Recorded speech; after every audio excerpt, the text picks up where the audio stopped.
There is a secret that has been hidden for more than 700 years, a secret so valuable that kings betrayed their oaths, that the church tried to erase from history, and that treasure hunters are still searching for to this very day. We are talking about the fortune of the Knights Templar, the most powerful military order of the Middle Ages, guardians of secrets of Christianity, owners of a wealth that rivaled entire nations. But in a single night, everything vanished, and even today, no one knows where it went. This is the story of the greatest medieval mystery, and of a treasure that could be worth trillions.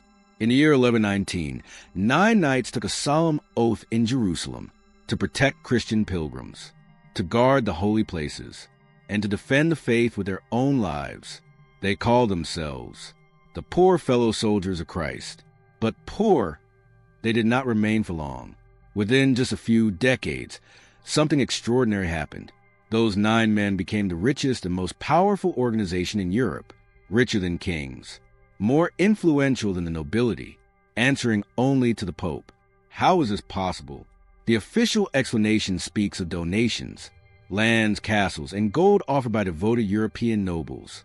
But there is another theory. In their early years in Jerusalem, the Templars were not protecting pilgrims. They were digging. Beneath the ruins of the Temple of Solomon, they excavated tunnels and underground chambers for nearly 9 years. And when they finally left Jerusalem, they returned to Europe with something that changed everything. Some believe they discovered sacred relics, the Ark of the Covenant, lost manuscripts, fragments of the true cross. Others argue for something even simpler and far more valuable, gold. Whatever the truth may be, one thing is certain. The Templars became unimaginably rich. They created the first international banking system in history. Kings deposited entire fortunes with them. Merchants traveled across Europe using Templar letters of credit.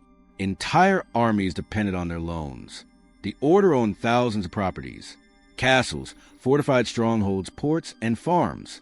And their central fortress in Paris guarded the greatest treasure ever accumulated by a private organization: gold coins and silver, jewels belonging to kings, sacred relics of immeasurable value, and documents powerful enough to bring down empires.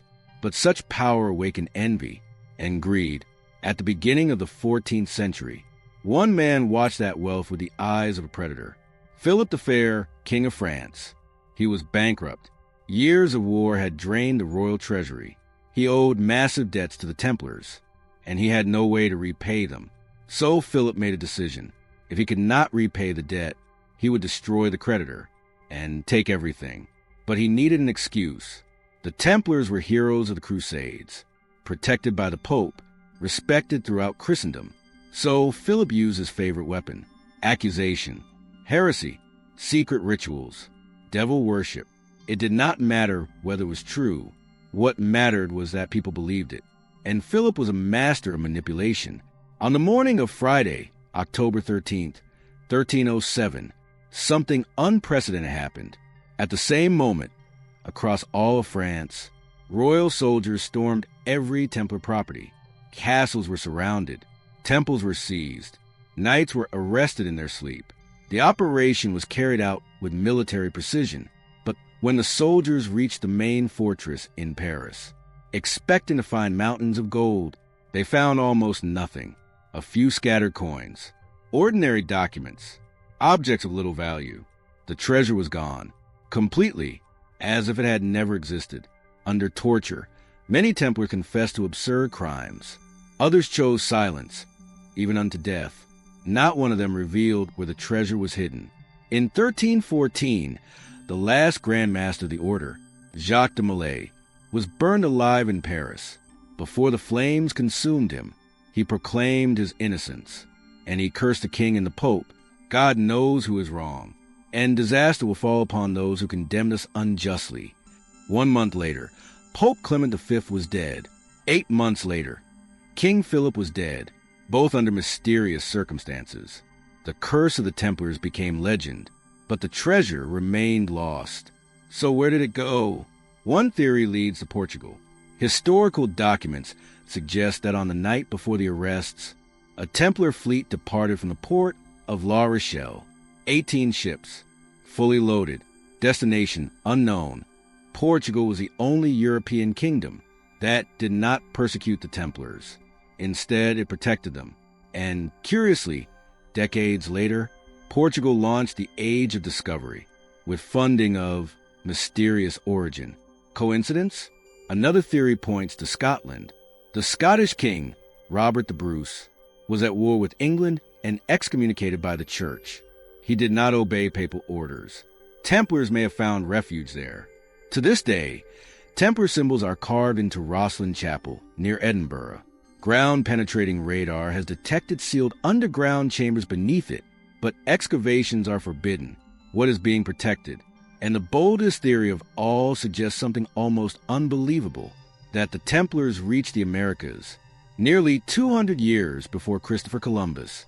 In Nova Scotia lies the Oak Island Money Pit, a man-made shaft more than 60 meters deep, protected by complex traps.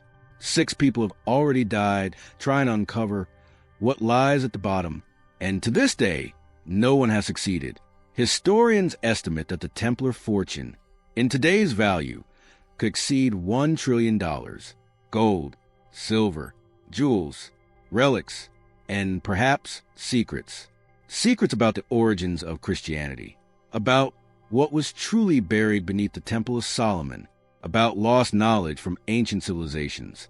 Perhaps the true treasure of the Templars is not gold at all, but information, truths powerful enough to change everything we think we know about history, religion, and power.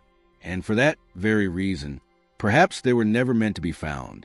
More than 700 years ago, someone hid the greatest treasure of the Middle Ages with such perfection that no one has ever discovered it. It is still out there, waiting.